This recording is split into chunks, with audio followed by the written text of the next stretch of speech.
Hey everybody, welcome back to another edition of Rapid Recap here inside Nebraska. With me is Tim Verghese. I'm Zack Carpenter. We're coming with you a Rapid Recap episode after Terrance Knighton, Tony White, and a few players, Cam Lenhardt, Nash Hutmacher, and MJ Sherman, all spoke with the media today after the fourth practice of the year. Before we get started, I encourage you guys to like this video, subscribe to the Inside Nebraska YouTube channel, and get these videos dropped directly into your feed. Main takeaways from today, Tim, we're second week of spring practice, and like any spring practice, Tony White saying this is what spring's for. They're getting a lot of guys reps at different spots, like for guys who have a skill set but don't know necessarily their absolute best fit. That's a guy like Bly Hill, for instance, is one of the guys who fits in that category. And Bly Hill, first thing I want to talk about is the number 2 cornerback spot. We know who number 1 is. Just like last year, we knew Quentin Newsome was going to be that number 1 spot. On the opposite, number 2 corner.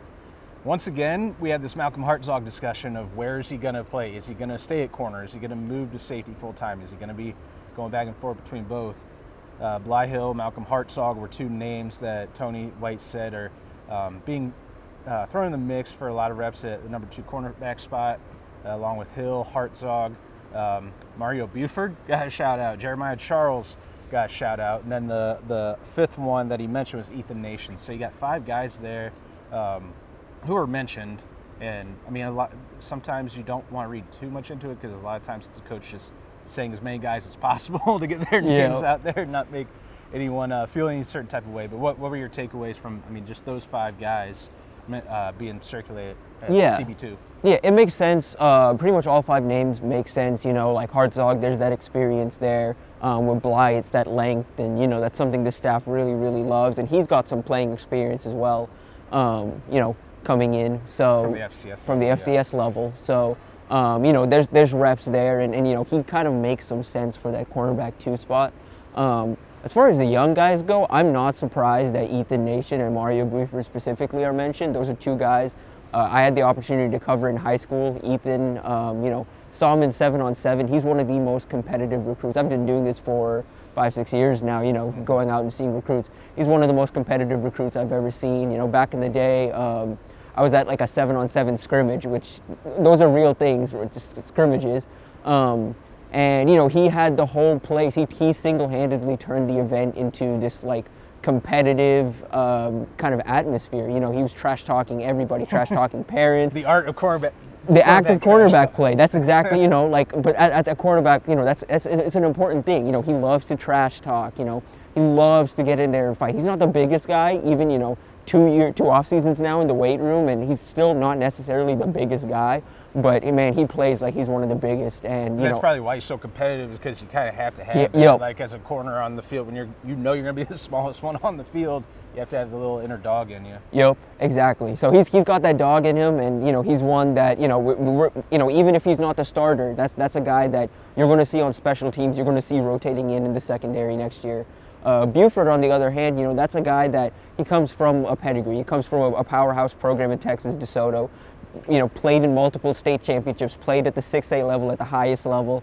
He's competed, so he's a guy that, even coming in this spring, it's no surprise that he's already come in. And obviously, his older brother's here. He's having, as his older brother, he probably knows the defense a little more than most guys, just, off of the strength of having his brother around. But, his background has him ready to come in and compete. And it's no surprise that, he's doing what he's doing. Whether or not, what his long-term potential is, that's something we'll have to find out and he'll have to find out. But it's no surprise that he's come in and done what he's done. Yeah, my rabbit ears perked up a little bit when I heard Buford's repping at number 2 corner. It's like, oh, true freshman, okay. Doesn't necessarily mean a ton, but, means a little bit of something. Otherwise, his name wouldn't be mentioned. And then Jeremiah Charles, Tony White actually mentioned those 4 guys, and then talking a little later, moments later, started talking about the corner spot, sort of the reps being dished around, and then he made sure to say Jeremiah Charles, obviously. He said the word obviously is being repped in there too, and he's one of the guys who stock really. There's always the Husker hype train with 2 or 3 guys in the off season who get their name out there, and then we sort of mention their name all the time. I'm very guilty of that as well as much as anybody. But he's one of those guys who is on the Husker hype train already this offseason. Yep.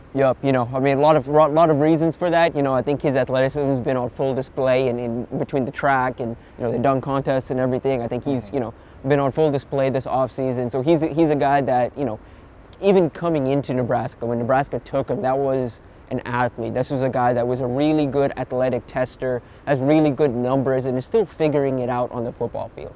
Now he's had an offseason or two, you know, like under his belt. You know, he's been in the program for a bit. He's getting, you know, we've talked about these 3 different fields. He's getting all these reps, and those matter. And so, you know, we haven't had a chance to like see him outside of the limited practice, but you know, going into next week, that's going to be a guy we're watching to see, you know, how far has he come along?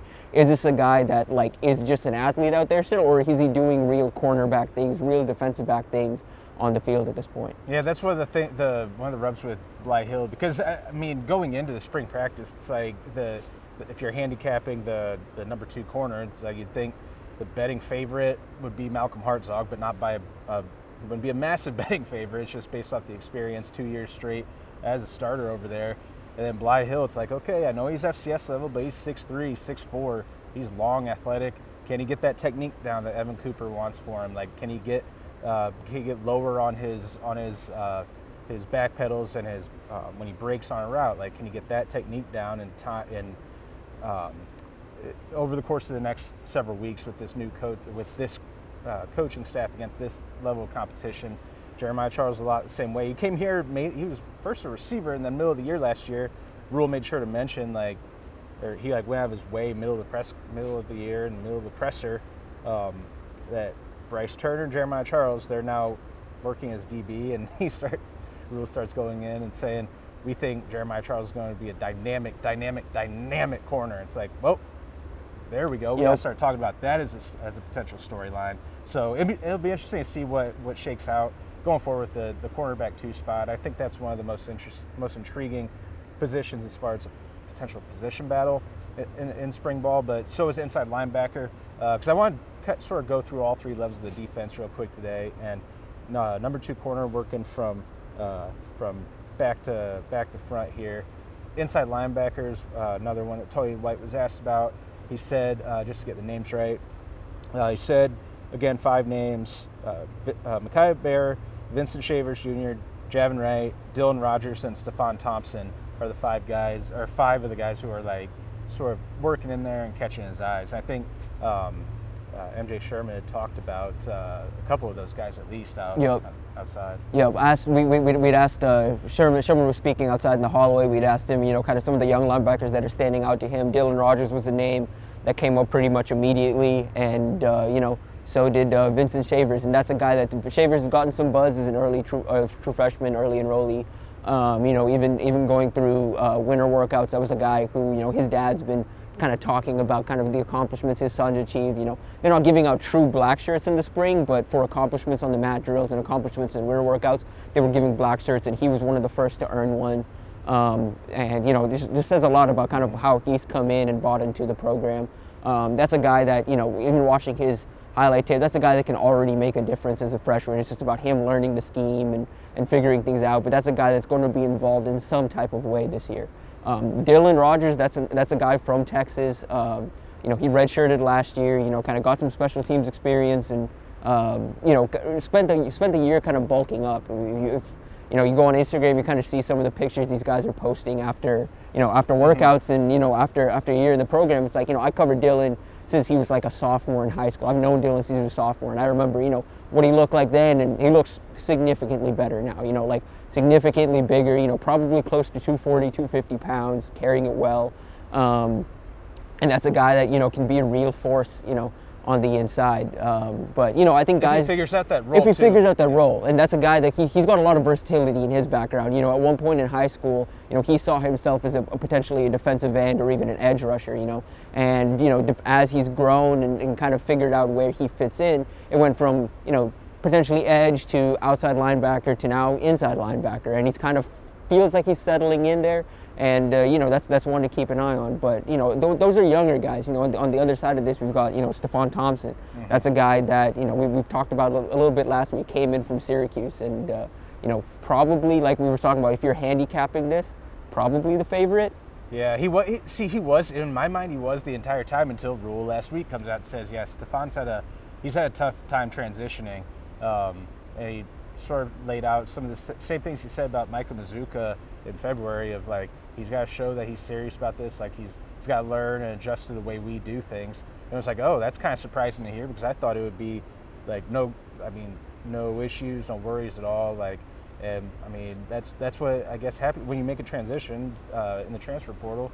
It's not always going to be clean and smooth. I still have faith. I still do have faith with Tony White here. Obviously, his former coach at Syracuse, who he started I think like 7 or 8 games as a freshman linebacker for Tony White at Syracuse. So there's so much familiarity and comfort level there. We're in the spring. I still think there's almost no doubt in my mind that Micah Mazuka, if he figures it out, that he's going to slot in as one of the offensive guards, and he's going to be stalwart. Like he's going to be a menace on the field. Like I mean, he's one of the best run blockers in the nation.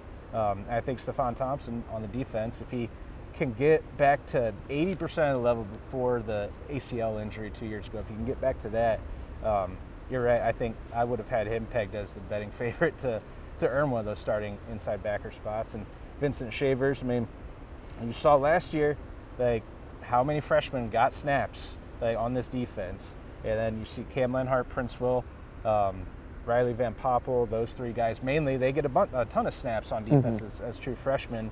That's why I don't think we can discount Vincent Shavers. If you're fast, aggressive, you play physical, you play like you want to die out there like John Bullock does, you're going to get some time. They're going to rotate you in. Yep. At that. And Shavers is another guy that's, accomplished, played at the highest level in Florida, in Miami at that too, playing some of the best, playing alongside some of the best of the best. So, competition and all this, it's no surprise that he's come in and, hit the ground running. Yeah, and then another guy who maybe had a tough transition last year, Elijah Judy from Texas, transferred from Philly, transferred from Texas A&M, and I think when you see the recruiting rankings and you see Texas A&M and all that, like, we start thinking, okay, this guy's going to come in here and be an instant impact day one contributor, maybe a starter, but at least a day one contributor. And we didn't really see that, but I mean, maybe we saw some flashes of what he can bring to the table, but on the field, like, it was pretty inconsistent. And Terrance Knighton talked about Elijah today, that so maybe he hinted at some off the field stuff that might have been happening last year. Elijah just had, as Knighton said today, just had a son, a baby boy, and now he says his mind's right. He's focused on football, and he hinted at like things that off the field might have been distractions or personal things, I guess. That's Terrance Knighton's words, not mine, but. He said Elijah Judy is a guy who I, in front of the D-line room, said, if we want to beat, you have to play well for us to be the number 1 defense in the country, which is what we want to be. Mm-hmm. Yeah, and, Judy's a guy that, that comment, you have to step back and think about that for a second, When Judy first transferred here, back when at the time I was covering Texas A&M, so he was leaving Texas A&M. And he hadn't done a whole lot at A&M, and I kind of figured, going back to Nebraska, going to, the Philadelphia connection with him and Matt Rule, I figured that was a guy that was going to be an early, a contributor pretty early. He wasn't, and it's the same thing at A&M too. At A&M, he was stuffed on the depth chart. That's A&M had the number 1 recruiting class, which featured 8 defensive linemen the year before. Those guys were going to play. And, Judy transferred. It didn't really happen for him. So why is he so important? I think it's his versatility. That's a guy that he's a little shorter, probably closer to 6'1". He's listed at least at 6'1", potentially. And I've seen him, been around him in person. You probably say closer to 6, maybe even 5'11", potentially. Shorter guy, but that's a guy that can line up all over the front. That's a guy that could. He can provide you some reps at nose if he absolutely needs to. If you're down in the rotation, he can give you some reps there. He can give you some reps at defensive end. He can give you some reps at outside linebacker. That's a guy that can line up all over the line, and he's probably going to be the one that's first called upon to relieve Nash Hutmacher, Ty Robinson, these guys that are at the front of the rotation. he's probably going to be the guy that's next in line. And you know, for this consistency, for this team to, if they want to achieve this goal of being the number one defense in the country, which we'll talk about after this, but if they want to accomplish this goal, you know, that's a guy that, you know, he needs to be able to bring that consistency to that line, rep in and rep out, whether he's on the field or not. Yeah, and Terrance talked about how Elijah Judy, he can be dynamic on third down. He can be, we can use his skill set on first and second down. It's just all about sort of just actually doing it, putting it on the field now. And like you said, he's one of those guys who this Nebraska defense, they want their D-line to have 8 to 9 guys who, in Knighton's words, can come in and play like starters, play starter level snaps. And I mean, that we saw about that rotation last year. They said they wanted to have a hockey line rotation on the defense. That was the same on the defensive line. Some other guys that that Knighton mentioned as guys who he said they want to attack in waves, and he said guys were expected to make a big jump.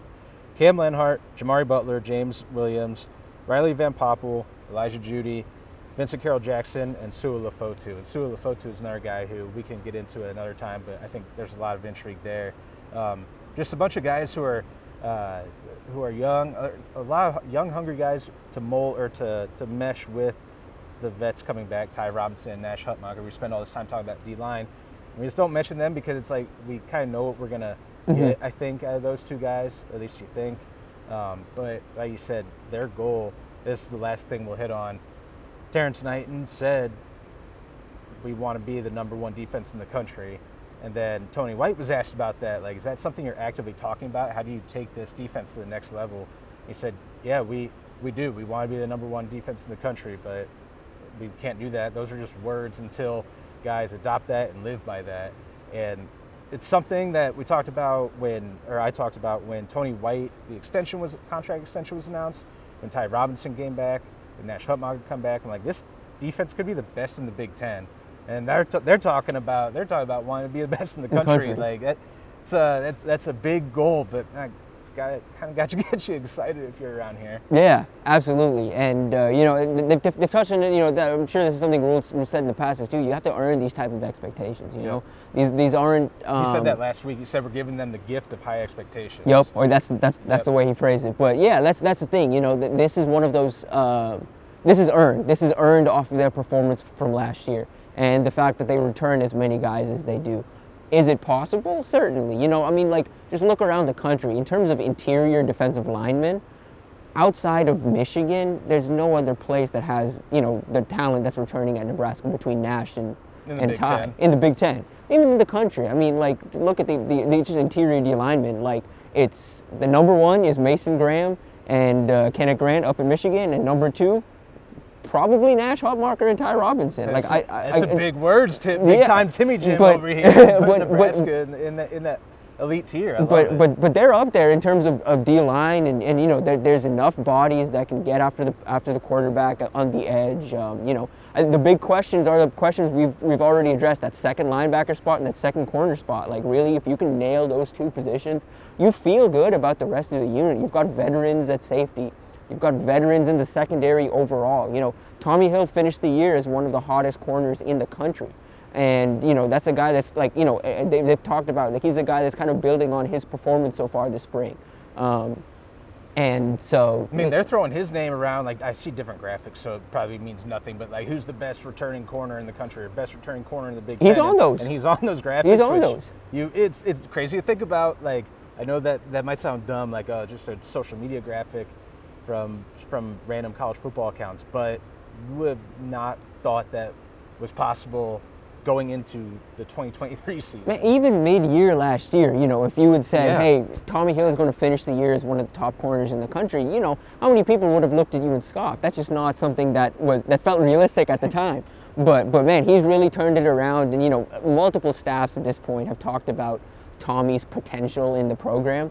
And you know, it feels like it's finally starting to be realized. Yeah, behind Nash and Ty Robinson, he might be.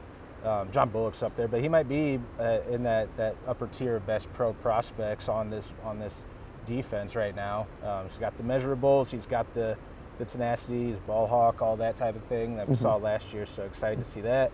Excited to see where the CB2 and ILB2 and all those sorts of 2s and 1s, how those position battles and whatnot shake out. I mean, it's going to be a lot of reps, a lot of snaps, a lot of rotations during the season. So now is the time. Now is the foundation. Now is when they find out who's best fit at what spots at all 3 levels of defense. So that's going to do it for us today.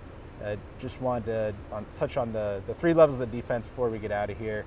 Again, encourage you guys to like this video, subscribe to the Inside Nebraska YouTube channel, get these all these videos and our press conference coverage and exclusive analysis all drop directly into your feed. Encourage you guys to visit InsideNebraska.com, where we have a bunch of written coverage of the Huskers all week as they continue through spring practice. So for Tim Verghese, I'm Zack Carpenter. We'll catch you guys again next time.